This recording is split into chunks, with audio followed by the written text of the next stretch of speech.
오시나? 내려오시나요? 늦으셔가지고. 왜 많이 늦으셨네요? 내가 그 카톡 보여준 거 몇 시 출발한다고 돼 있어. 20분. 15분에서 20분. 봐봐라. 다시 봐. 지금 30분. 네?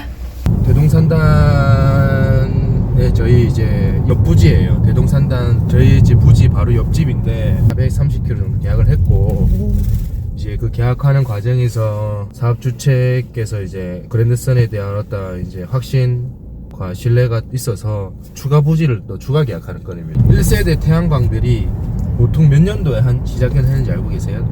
2000년도 초반에 이제 태양광이 막 그때 국내 유입되어 있었는데 태양광업이라는 패러다임이 열린 거죠. 그때는 화두가 뭐였냐? 특히 시공을 짱짱하게 잘 하는가? 이 이제 화두였다면 지금은 이 업이 전반적으로 한 20년 정도 흘렀지 않습니까? 그러면 누구나 다 이 시공에 대한 기술력은 상향 평준화가 많이 됐을 거죠. 그러면 이 두 번째 화두는 이 시공한 거를 어떻게 지속적으로 유지 관리하는가. 우리가 ESG 경영할 때도 늘 얘기하는 게 지속 가능한 에너지, 지속 가능한 경영을 얘기하고 태양광도 마찬가지. 20년 동안 30년 동안 지금 모듈 제품 효율 보증만 30년까지 가는데 이 모듈이 가동되는 이 과정에서 ES 받을 업체가 내가 계약한 업체인지가 이제 중요한 ONN 사업이 이제 이 태양광 업계에서는 지금 화두로 이슈로 되고 있는 상황인 거예요. 시공을 했어요. 좋아요. 근데 비세고 물세고 AS 처리를 받을 때 내가 전화한 업체에 AS가 안 된다, 또 폐업됐다 하는 게 지금 어때 화두로 떠오르는 거죠. 그러면 그거를 이제 평가할 수 있는 게 현금, 유동성, 재무제표, 지속 가능성을 우리는 이런 기업입니다 라고 이제 신용도를 계속 얘기하는 이유가 그런 관점인 거죠. 그래서 단순히 이제 우리가 단가로 경쟁력 있는 단가로 싸우는 것도 중요하지만 남들이 하지 않는 무언가. 그럼 유지관리를 우리가 조금 수월하게 하기 위해서 뭐 해요? 자체 유지관리팀을 유지한다든지 매피드 셧다운이라는 모니터링 플랫폼을 개발한다든지. 근데 이제 대동산단 관내 같은 지역은 태양광 시공사 같은 산업단지에 있어. 얼마나 사업주 입장에서 든든하겠어요. 그리고 에너지공단에서 권고하고 있는 하자 보증은 3년이거든. 구조물에 대한 하자 보증은 3년인데 저희는 5년을 하잖아요. 대동산단 같은 경우는 10년이에요. 얼마나 좋아요. 여기는 이제 우리랑 그 사이즈가 똑같아요. 부지요? 네, 부지 사이즈 똑같고 건물 사이즈 똑같고 열심히 안 하면 우리는 인원수가 많기 때문에 고정비를 제일 먼저 생각한다고. 문의 하나하나 어떻게 매칭하나 하겠죠. 지금 이제 이 계약과 동시에 사업 주체분의 어떤 발전소 지자체 인허가 접수를 위한 필요서를 저희 같이 받는다고 보시면 됩니다. 그래서 뭐 지자체에서 원하는 서류들 여기 있어요. 지자체에서 원하는 리스트는 여기 표현들이 있고 이렇게 이제 받고 토지 및 이렇게 어떻게 하는가에 따라 이거는 다 우리 메일 폴더에 있으니까 보시면 괜찮으십니까? 바쁘긴 한데 바쁘시죠? 예. 층으로 올라갈 거예요. 책임님 여기서 설명 한번 해주시면 안 돼요? 현수막 옆에서. 어떤 설명? 내가 사단장 군단장 앞에서 PT했다. 그랜드선 내에서 왜 산업단지가 뜨고 있냐? 건물 가중치가 공장 건물 위에 지었을 때 가중치 1.5를 받죠. 그 다음에 정부의 금융지원 혜택도 산업단지 안에 있는 입주기업이면 우대해서 먼저 지원 접수를 받죠. 그렇기 때문에 산단이 태양광 하기에 가장 좋아요. 또 주위에 다 공장이기 때문에 민원 발생 소지가 적어요. 만약에 뭐 아리백을 한다, 에너지 절감을 한다, 또는 발전 사업을 한다, 쉽고 빠르게 에너지 전환을 할 수 있는 게 태양광 사업인데 이 지붕 위에는 유효부지입니다. 뭘 올려놓든 사업주 입장에서는 이득이 되는 거예요. 더군다나 노후화된 공장이다. 지붕까지 개보수 해줍니다. 그 다음에 신축 공장이다. 그러면 이 공장 지음과 동시에 태양광 사업까지 고민할 수가 있는 거죠. 자, 그런 관점에서 내가 이 신축 공장을 지었어요. 이 대동산단에 미팅에 있던 한 업체 얘입니다. 부지가 한 50억이에요. 건물 짓는 것도 한 50억 들었대요.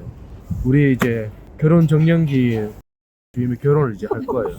집을 사는데 자기 돈으로 다 100% 사진 않는다고. 대출을 받잖아요. 대출이라는 게 그 개인의 어떠한 신용도, 담보 여력들을 보고 대출을 해줘요. 기업도 마찬가지라고. 이 또 이 땅을 매입했을 거고 건물을 이제 사면서 은행을 통해서 대출을 받았을 건데 그러면 거기에 또 차양각 올릴 자금이 부족할 수 있을 거예요. 그럼 그러신 분들은 초기 자금 없이 임대사업을 20년 동안 9억을 준대요. 그렇기 때문에 그 초기 자금이 어떠한 확보를 위해서 사업 자금 확보를 위해서 임대 사업을 많이 한다. 특별히 대동산단 같은 경우는 킬로와트당 저희가 10만 원의 임대 축하 지원금까지 드리고 있는 상황입니다. 그리고 이제 두 번째, 만약에 이제 어느 정도 자금이 있으신 분은 임대 사업보다는 직접 발전 사업을 하시겠다 하면 월 수익이 2,500만 원이에요.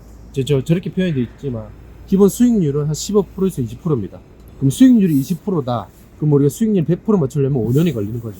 그러니까 반대로 얘기하면 초기 투자했을 때 5년 이내에 수익 자금 회수가 가능하다. 그 다음에 리스 사업도 임대 사업과 같은 개념인데 요거는 20년 동안 우리가 전기세 절감을 하면서 전기 요금을 그 한전에 이제 그 계약 전력대로 이제 우리가 기본 요금을 나가거든요. 그거를 세이브 할 수 있고 플러스 아니면까지 할 수 있고 그리고 기본적으로 중요한 게 이제 시공을 잘 끝내는 것도 중요한 거고 시공 이후에 어떻게 지속적으로 유지 관리를 하냐. 공단에서는 에너지 공단에서는 3년을 해줘야 돼요. 권고사항으로 받아보죠. 그런데 저희는 기본 5년을 하고 이 대동산단 안에서는 최대 10년까지. 왜? 옆집이니까. 그렇게 해서 저희랑 계약한 우리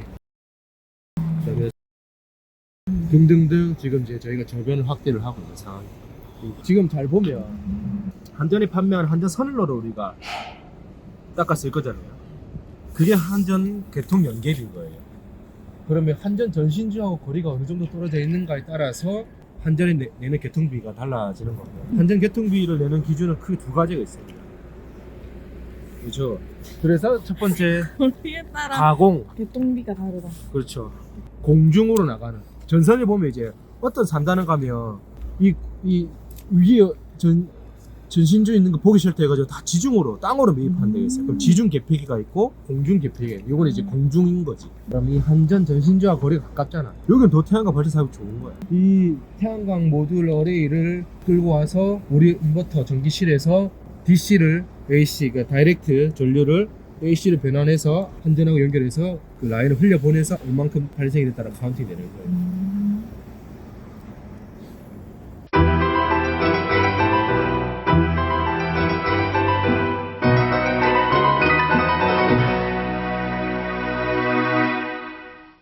이 판넬하고 시험강을 고정시키기 위해서